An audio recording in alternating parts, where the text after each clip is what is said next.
இன்றைக்கி நம்ம கேபேஜ் பொரியல் எப்படி பண்ணுறதுன்னு பார்க்க போகிறோம். ஃபர்ஸ்ட் தேவையான பொருட்களை பார்க்கலாம்.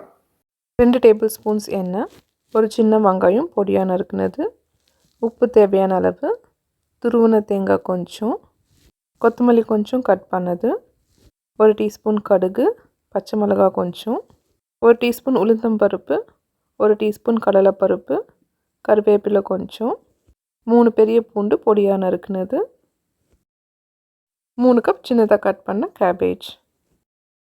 மீடியம் ஹீட்டில் பேனில் எண்ணெய் ஆட் பண்ணிக்கோங்க. எண்ணெய் காஞ்சதும் கடுகு ஆட் பண்ணி கடுகு வெடிக்கிற வரைக்கும் வெயிட் பண்ணுங்கள். அதுக்கப்புறமா அதில் பருப்பு ஆட் பண்ணிடலாம். பருப்போட கருவேப்பிலை அண்ட் பூண்டு கூட ஆட் பண்ணிக்கோங்க.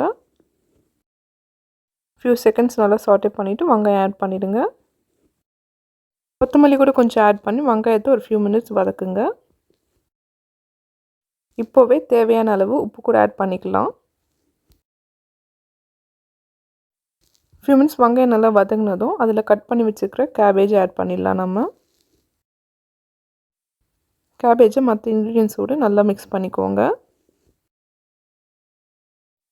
நல்லா மிக்ஸ் பண்ணிவிட்டு மூடி போட்டு குக் பண்ணணும்.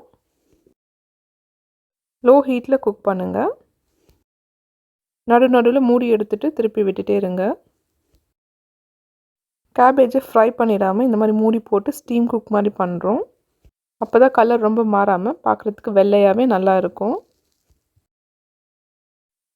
கேபேஜ் சிலருக்கு கொஞ்சம் க்ரன்ச்சியாக இருந்தால் பிடிக்கும். அதே மாதிரி சிலருக்கு நல்லா குக் ஆகி இருக்கணும். உங்கள் டேஸ்ட்டுக்கு ஏற்ற மாதிரி நீங்கள் கேபேஜை குக் பண்ணிக்கோங்க.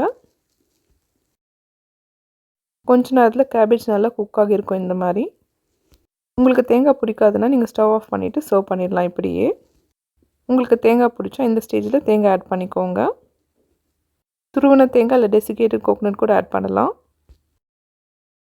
தேங்காய் ஆட் பண்ணி மறுபடியும் ஒரு ஃபியூ மினிட்ஸ் கலந்து விட்டுட்டே இருங்க. ஃபியூ மினிட்ஸில் தேங்காய் அண்ட் கேபேஜ் நல்லா மிக்ஸ் ஆகி கேபேஜ் பொரியல் ரெடி ஆகிடும். சுட சுட சர்விங் பவுலுக்கு ட்ரான்ஸ்ஃபர் பண்ணி மேலே இன்னும் கொஞ்சம் கொத்தமல்லி ஆட் பண்ணி மீல்ஸோடு சர்வ் பண்ணுங்கள். சிம்பிளான இந்த கேபேஜ் பொரியல் ட்ரை பண்ணி பாருங்கள். உங்களுக்கு இன்னும் ரெசிபிஸ் பிடிச்சிருந்தா please like, share, comment and subscribe. Thank you.